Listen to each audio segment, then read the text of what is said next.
1 week after the ambush at Pendrick Fields, and mere days after the Aserai torched the border towns of Danustica, the Empire stirred from its fractured slumber.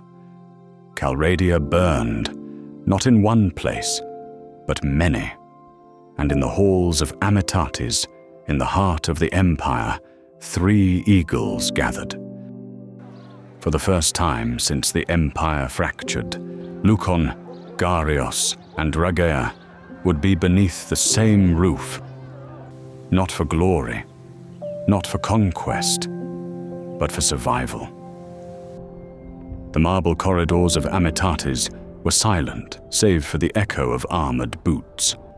Imperial guards stood at every pillar, spears upright, eyes forward. Inside the great council chamber, a fire crackled inside of a silver brazier.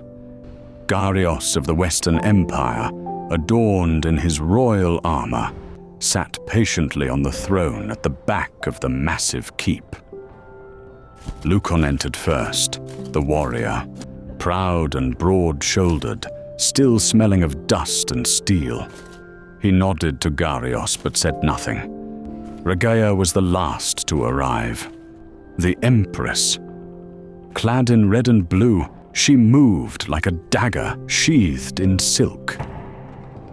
Garios rose from his seat and led them to a private room within the keep, and the silence stretched. The 3 eagles of the Empire sat around a table set with a massive meal. Garios and Lucon sat on one side, Rhagaea on the other. None of them wanted to be there, but breaking bread was tradition before talks of business could begin.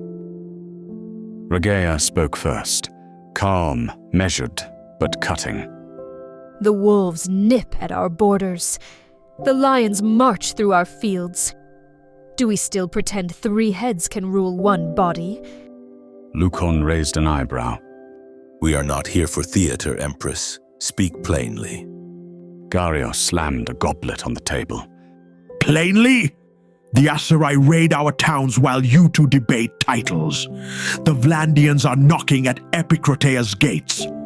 Caladog is gutting their supply lines. The world is on fire. Rhagaea stood. Then unify or burn. But unity, as ever, was a ghost. Each lord saw only their banner. Each feared the others more than the foes beyond. As the sun dipped beyond Amitatys, the meeting dissolved into murmurs and sharp words. Lucon muttered of autonomy. Garios accused him of cowardice. Rhagaea called them both blind men, squabbling over a collapsing tower. No treaty was signed.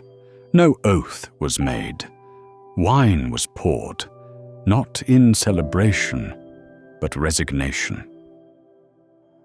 In the corner, a young scribe took note of it all.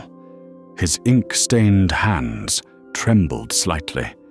He would live long enough to write of this meeting as the last true chance the Empire had, and how it died.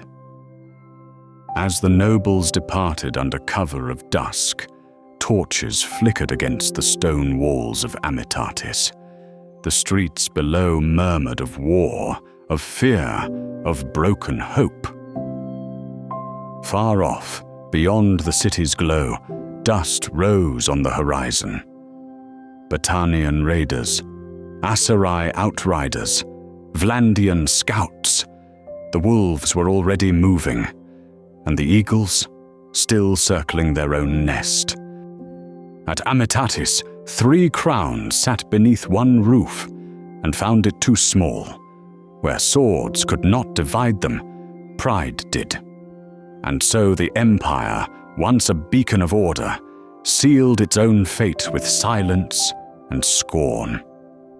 The war of 8 banners would not pause. It would escalate.